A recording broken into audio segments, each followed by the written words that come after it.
अब शांतिपूर्वक सब लोग बैठ जाए और सब लोग मन में विश्वास रखें कि आप सबकी जागृति आज इस वक्त होने वाली है। मतलब ये कि अपने में दोष मत देखिए इस वक्त। कोई लोग सोचने लगते हैं मेरी कैसी जागृत होगी, मैंने ये पाप किया, मैंने वो पाप किया, और बताने वाले भी बताते रहते हैं कि तुमने ये पूर्व जन्म में कर्म करे, वो पूर्व जन्म में कर्म करे, उसके लिए इतना पैसा दो। ऐसी बेकार बकवास करते हैं लोग। जो ऐसा कहते हैं वही पापी है, समझ लीजिए। इस वक्त आप मेरे सामने कोई भी पापी नहीं, तो कृपया ये सोच लीजिए कि आपके अंदर जो भी दोष है, जो भी हुआ सो बीत गया, उसका अब विचार नहीं करना है। इस वक्त आप शांतिपूर्वक यही सोचिए कि मैं बिल्कुल दोषी नहीं हूँ। ऐसा सोचने से ये चक्र पकड़ता है। जब आप सोचते हैं कि आपके अंदर दोष है तो यहाँ पे ये चक्र पकड़ता है। इससे अनेक बीमारियाँ हो जाती हैं, जिसे अंग्रेजी में स्पॉन्डिलाइटिस कहते हैं, अनजाना कहते हैं, और तरह तरह के प्रकार इस एक चक्र के पकड़ने से होते हैं। तो हो गया सो बीत गया उस वक़्त के, अब तक क्यों आप लेकर बैठे? इस वक्त गलती उस वक्त ठीक करना चाहिए। तो अपने को कृपया माफ़ कर दीजिए। और दूसरे ये कि सबको आप एक तरह से पूरी तरह से माफ़ कर दीजिए। उनके बारे में सोचना भी गलत है, क्योंकि उससे भी सर दर्द होता है।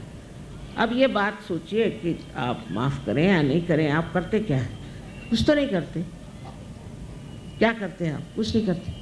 लेकिन जब आप माफ़ नहीं करते तो अपने को छलते हैं, सताते हैं उन लोगों के लिए जिन्होंने आपको सताया।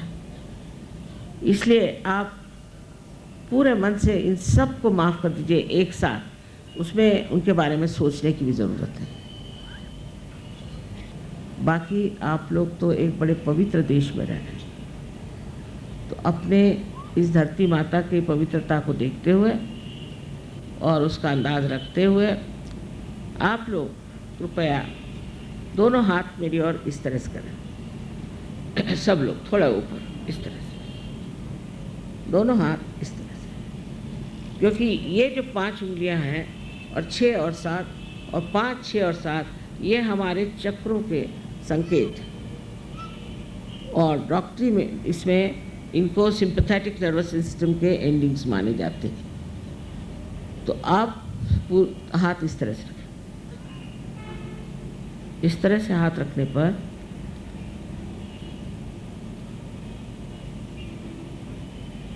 चाहे तो आप चश्मा निकाल लें, कोई ज़रूरी नहीं।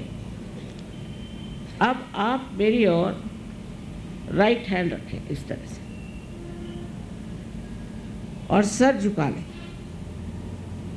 और ये देखें कि ब्रह्मरंध्र से, जिसे कि हम तालू कहते हैं, जो कि एक स्निग्ध सा हिस्सा हमारे सर में बचपन में होता है, उसके ऊपर अधांध्र अपना लेफ्ट हैंड रखें, सर झुका के देखें और देखिए कि आप ही के अंदर से कुछ ठंडी या गर्म हवा जैसी चैतन्य की लहरियां आ रही हैं क्या? देखिए, आदि शंकराचार्य ने कहा था इसका वर्णन सलीलम सलीलम, ठंडी ठंडी हवा।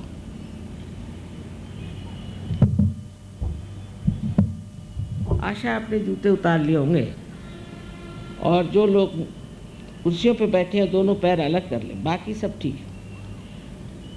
अब देखिए आ रहा है क्या? चैतन्य का प्रवाह आप ही के सर से आ रहा है क्या? अब शंका मत करिए, ठंडा या गरम। अगर गरम है तो इसका मतलब है कि आपने अपने को क्षमा नहीं की या दूसरों को क्षमा नहीं की, तो अभी कृपया आप क्षमा करिए। किसी किसी को दूर तक आता है, किसी को नज़दीक आता है, पर सर को छूते हुए हाथ मत रखिए, ऊपर। अब आप लेफ्ट हैंड मेरी ओर और फिर से सर झुका के राइट हैंड से देखें कि आपके तालू भाग से कुछ ठंडी या गरम गरम हवा आ रही है।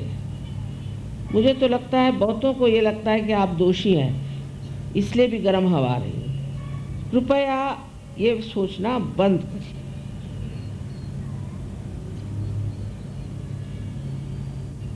अब एक बार, आखिरी बार, फिर से राइट हैंड मेरी ओर करें, सब लोग करें।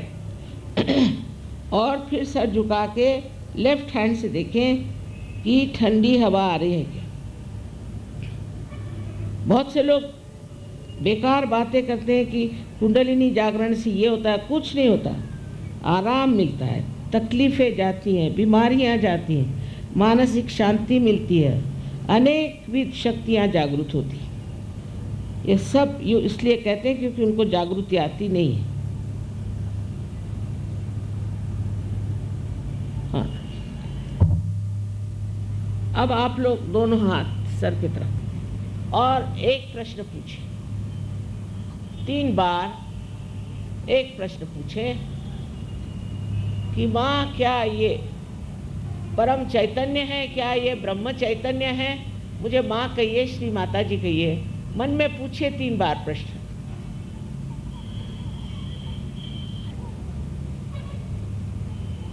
अब हाथ नीचे ले लीजिए।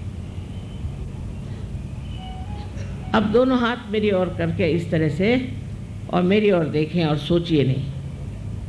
मेरी ओर देखिए और सोचिए नहीं। किसी किसी को नीचे से हवा आ रही हो तो वो नीचे से उठा के ऊपर ले जा सकते हैं, इस तरह से 2-3 बार करने से ऊपर आ जाएगा। मेरी ओर देखें। विचार से परे, माने विचार न करें, वो कर सकते हैं। इस तरह से आप अपने मन से परे उठते हैं और आपके अंदर निर्विचार समाधि स्थापित हो गई। कितने जल्दी हो गई, इसका कारण है ये कलयुग का जोर। हर चीज़ यहाँ जल्दी होती है।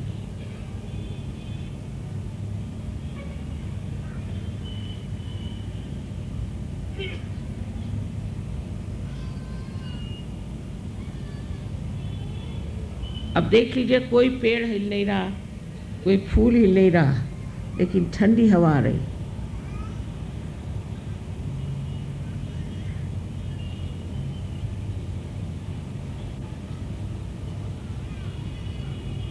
पर जो चीज़ आसानी से मिलती है उसका महत्व हम लोग समझते नहीं। इसलिए अब आप अंकुरित हो गए और इस अंकुर का आपको वृक्ष बनाना ही पड़ेगा। यह आपका कर्तव्य है अपने प्रति। और जब ये बनेगा तो आप भी हज़ारों को ठीक कर सकते हैं, यहाँ की दुर्दशा ठीक कर सकते हैं, सब में परिवर्तन ला सकते हैं। ये आपकी जिम्मेदारी हो जाती है। आप सबको मेरा अनंत आशीर्वाद, अनंत आशीर्वाद।